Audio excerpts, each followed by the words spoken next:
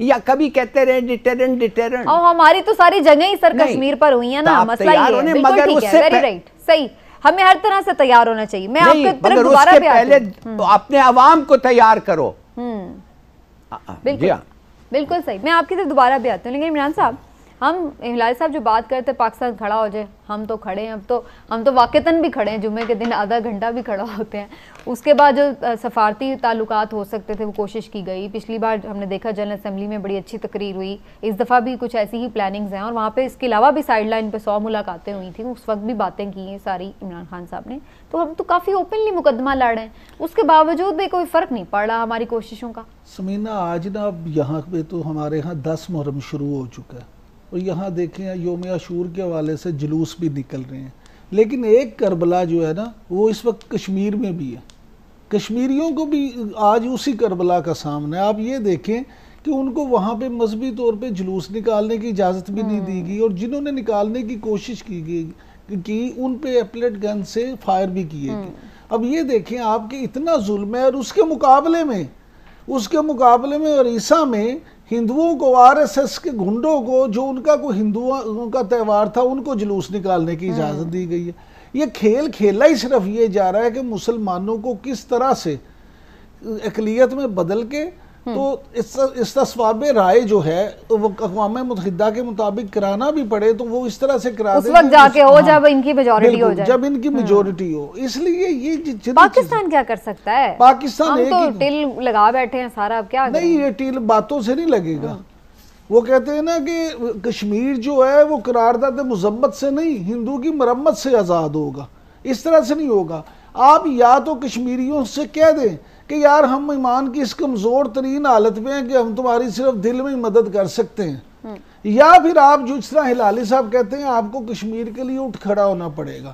آپ پوری دنیا کو یہ کہہ دیں کہ یہ کشمیریوں کی نہیں, یہ ہماری جنگ ہے, ہم ان کے ساتھ لڑیں گے, وہ فریڈم فائٹرز ہیں اور ہم ان کا ساتھ دیں گے. صحیح. اگر آپ اس طرح سے نہیں کرتے, کسی طور بھی ایک ایسا موقف نہیں لیتے, تو پھر میں نہیں سمجھتا کہ آپ کشمیریوں کی اس طرح سے. دیکھیے, یہ آپ کا بڑا اچھا سوال ہے, ووٹ کیوں دیا.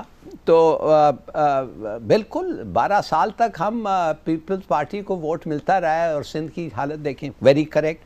مگر دیکھیے ہم کیوں نہیں پکڑتے ان کو جا کے, اس لیے کہ وہ جب ان کو پکڑنے جائے تو وہ جو لوگ ہوتے ہیں ان کو بچانے کے لیے وہ ان کے پاس بندوقیں ہوتے ہیں, اور وہ استعمال کرتے ہیں وہ بندوقیں اگر آپ جائیں ان کو پکڑنے کے لیے. نہیں تو بالکل آپ بالکل صحیح کہا.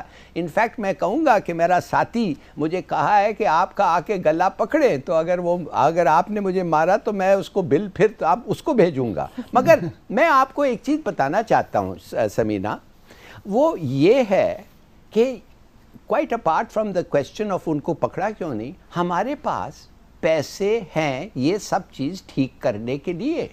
مثال آپ پوچھیں گے کدھر ہیں اور کیسے ہیں. دیکھیے میں نے پوچھا کہ where is the money going to come from. میں آپ کو بتاتا ہوں, یہ نواز شریف نے اس کے آخری لاسٹ بجٹ, اس کی آخری بجٹ میں کتنے پیسے دیے؟ 541 بلین, 540 ارب روپیہ اس نے ایگزیمشنز دیے تھے. ایگزیمشن مانے ایک قسم کا تحفہ. کس کو؟ ان لوگوں کو, وہ جو سوچتا تھا ان کو ایگزیمشن چاہیے اس فیلڈ میں. بڑی اچھی بات ہے.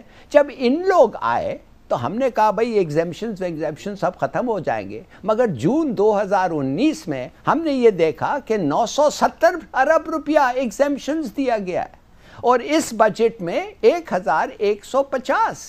تو میں صرف کہتا ہوں آپ کو کہ یہ ایگزیمشنز جو آپ دے رہے ہیں خدا کے لیے ان کو ختم کریں, اور وہ انفراسٹرکچر کریں کراچی میں جو یہ ایگزیمشنز بھی آپ دے رہے ہیں. کیوں نہیں؟ آپ کہتے ہیں ہم لوگ ٹیکس نہیں دیتے, ہم تو دیتے ہیں, ہمیں تو ایگزیمشن نہیں ملتا. مگر جن لوگوں پیسے کا مسئلہ نہیں ہے, پیسہ صحیح جگہ پہ لگتا نہیں ہے نا ہلالی صاحب, وہیں پہ بات آ جاتی ہے. پیسہ تو ملتا ہے لیکن لگتا نہیں ہے. مگر ایک اور چیز, اور دیکھیے ایک اور چیز میں کہنے والا ہوں, لگتا نہیں ہے, وہ چوری جو کرتے ہیں تو پھر ان کو پکڑنا چاہیے. وہ تو زیادہ ہے, آپ کے پاس نیب ہے, دن رات وہی کرنا, اس کو وہی کرتا ہے نا.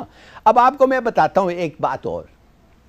سمینہ، ایک زمانے میں عمران خان صاحب نے ایک ایمنسٹی اسکیم دیا، اور انہوں نے اس ایمنسٹی اسکیم میں کہا کہ اگر آپ یہ ایمنسٹی اسکیم استعمال نہیں کریں گے اور اس ڈیٹ کے بعد آپ کے پاس اگر ہم نے پیسے پائے جس کا کوئی ایکسپلینیشن نہیں ہے تو وہ ہم پیسے ضبط کر لیں گے اور آپ کو بھی سزا